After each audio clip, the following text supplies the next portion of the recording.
Bonjour et bienvenue sur Weblex TV. Au programme, faut-il mieux créer une SARL ou une SAS, puisqu'un entrepreneur qui choisit de créer sa société a le choix entre plusieurs types de sociétés, et notamment deux structures qui sont les plus couramment utilisées, donc la SARL et la SAS. Alors quels sont les critères qui vont orienter le choix? Pour répondre à cette question, nous avons Adeline Pichon, qui est avocat chez Horatio, et Xavier de la Barrière, expert comptable chez ECL Direct. Bonjour, merci à tous les deux d'être avec nous. Bonjour. Et selon une étude de l'APCE, eh bien, l'année 2014 a confirmé la tendance à la hausse du nombre de créations de SAS, observée depuis plusieurs années, hausse qui se ferait au détriment des SARL.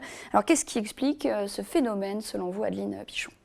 Plusieurs facteurs peuvent expliquer ce phénomène.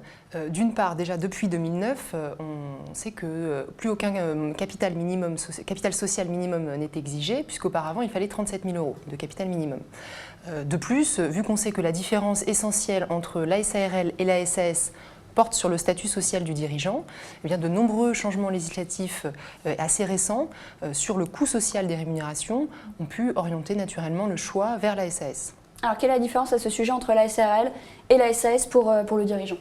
Alors, déjà, il faut bien noter qu'un dirigeant, aujourd'hui, relève de deux statuts différents, enfin, peut relever de deux régimes différents. Soit le régime des travailleurs non salariés, TNS, soit le régime des assimilés salariés. Si vous êtes du coup gérant majoritaire de SARL, vous relevez du régime des travailleurs non salariés.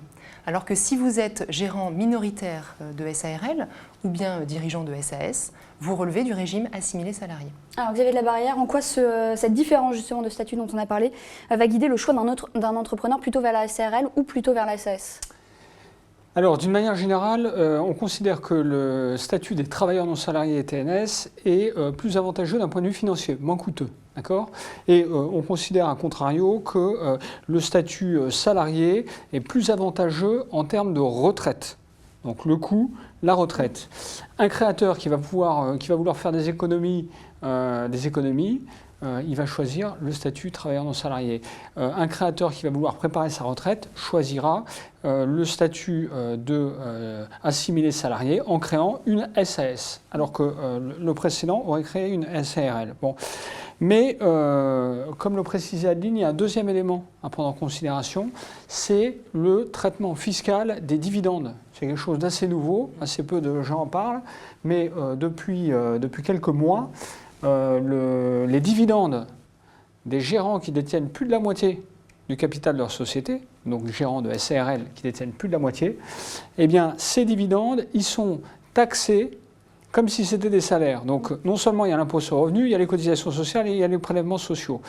Et la différence là, elle est potentiellement très importante. Donc elle est très significative pour vous, cette différence. Exactement, elle peut représenter plusieurs dizaines de milliers d'euros, raison pour laquelle il y a pas mal de sociétés qui se transforment en SAS et qu'on voit de moins en moins de SARL.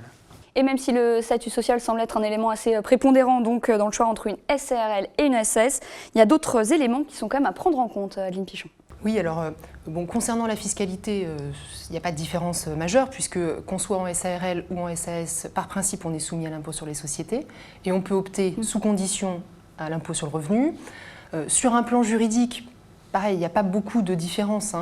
Il faut de toute façon rédiger des statuts, il faut un apport en capital, il faut être au moins un associé, il faut également tenir une assemblée annuelle, comme son nom l'indique, au moins une fois par an. Par contre, effectivement, il y a quelques différences notables, notamment le fait que dans une SAS, on ait plus de flexibilité en termes de statut. Dans la rédaction, on est beaucoup plus libre. On peut organiser un petit peu, sous condition toujours, mais plus librement, la gouvernance, les modalités d'adoption des décisions. Cette flexibilité est souvent séduisante pour le chef d'entreprise. Toutefois, il faut quand même se méfier de ces sociétés sur mesure et attirer quand même l'attention d'une grande vigilance à avoir sur la rédaction des statuts. Et merci à vous deux pour toutes ces informations donc, sur la SARL et les SAS. Et on se retrouve évidemment très vite sur ce plateau sur Weblex TV.